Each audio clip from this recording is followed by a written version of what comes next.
El trágico final de Antonio Machado en Coyiure.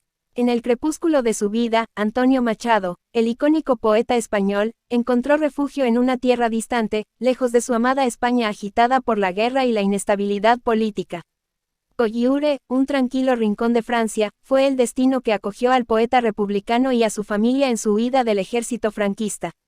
En aquel pequeño pueblo costero, marcado por la sombra del exilio, Machado escribió los últimos versos de su legado y encontró su morada final. Esta es la historia de un hombre que luchó con su pluma, y en su ocaso, abrazó la esperanza y la añoranza en el destello de estos días azules y este sol de la infancia. La tumba de Machado en Coyiure, símbolo del exilio y la muerte. Antonio Machado no falleció en España, sino pobre, olvidado, y en el exilio francés. Machado llegó a Coyiure, Francia, como uno más de aquellos miles de refugiados que huían del ejército franquista en lo que suponía la caída de Cataluña y un anticipo de la caída definitiva de la República Española. Llegó enfermo, agotado y efectivamente murió un mes después.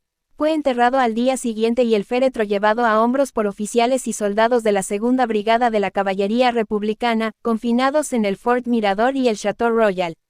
El poeta era partidario de la República. España tuvo a lo largo de su historia dos experiencias republicanas, caracterizadas por la inestabilidad y las conspiraciones permanentes. La primera data de 1873 a 1874, donde Emilio Castelar y Estanislao Figueras tuvieron un papel fundamental. La segunda, formalmente de 1931 a 1939, pero en 1936, Francisco Franco junto a otros generales dieron un golpe de Estado que derivó finalmente en una guerra civil. Machado inicialmente fue sepultado en un panteón prestado, pero en 1958, tras una suscripción dirigida por otro exiliado, Josep María Corredor, sus restos se pudieron trasladar a la tumba actual, en un terreno cedido por el Ayuntamiento de Coyiure.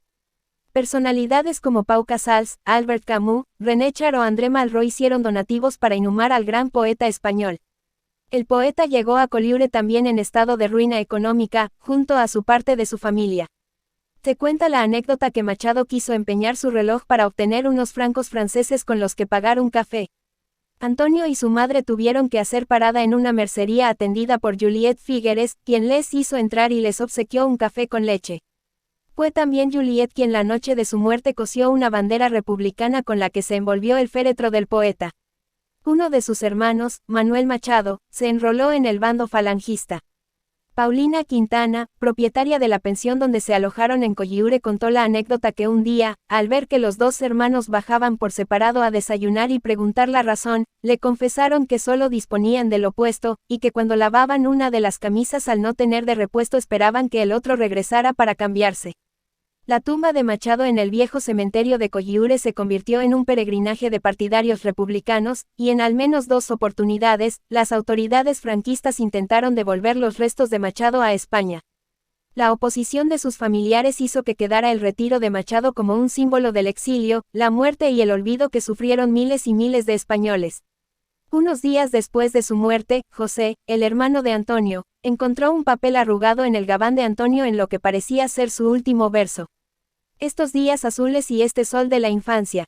La lápida de su tumba tiene los versos que rezan. Y cuando llegue el día del último viaje, y esté al partir la nave que nunca ha de tornar, me encontraréis a bordo ligero de equipaje, casi desnudo, como los hijos de la mar. El candelabro, iluminando mentes.